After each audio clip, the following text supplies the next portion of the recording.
Curious na naman ang mga fans sa kasalukuyan. Janine Gutierrez mabilis na umalis nang matapos mag-host sa Eddies. Kasama nga niya na nag-host sina Jake Ejercito at Gabby Garcia. Natalisod pa nga daw si Janine sa hagdan dahil sa kanyang gown. Inalalayan lang siya ni Jake Ejercito. Pero poise na poise pa rin si Nini ng araw na yon. Ang nakapagtataka lang, wala man lang nakuhang scoop ang mga press or interview kay Janine Gutierrez ng araw na yon. Siyempre, pagkakataon na ng mga press na ma-interview siya. Pero mukhang walang nakahuli kay Janine Gutierrez. Siguradong nagmadali or patago si Nini na umalis agad para di maurirat tungkol sa real score ng kanilang relasyon ni Paolo Abilino, na kung tutuusin ay pwede naman talaga na niyang aminin kung sakaling wala na talaga sila ni Paolo Abilino. Dahil okay naman ang karir niya kahit hindi si Paolo ang kanyang katambal, at okay naman ang karir ni Paolo kung hindi si Janine Gutierrez ang katambal. Kaya kung wala na talaga silang relasyon, pwede naman talaga nilang aminin sa publiko.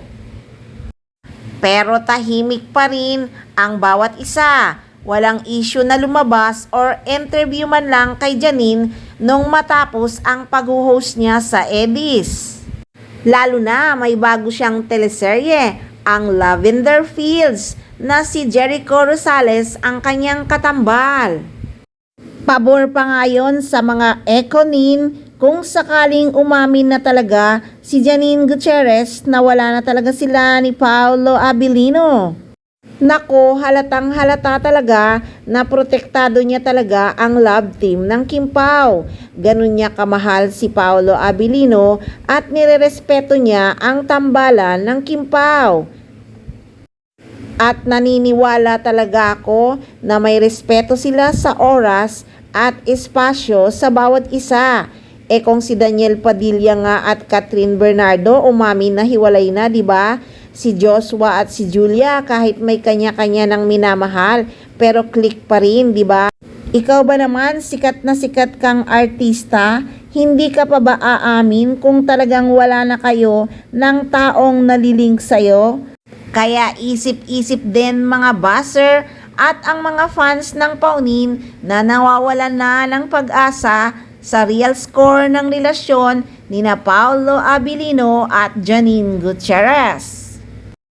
Kaya sa nalalapit ng paglabas sa telebisyon ng bagong serye ni Janine Gutierrez, siguradong maraming interview ang lalabas.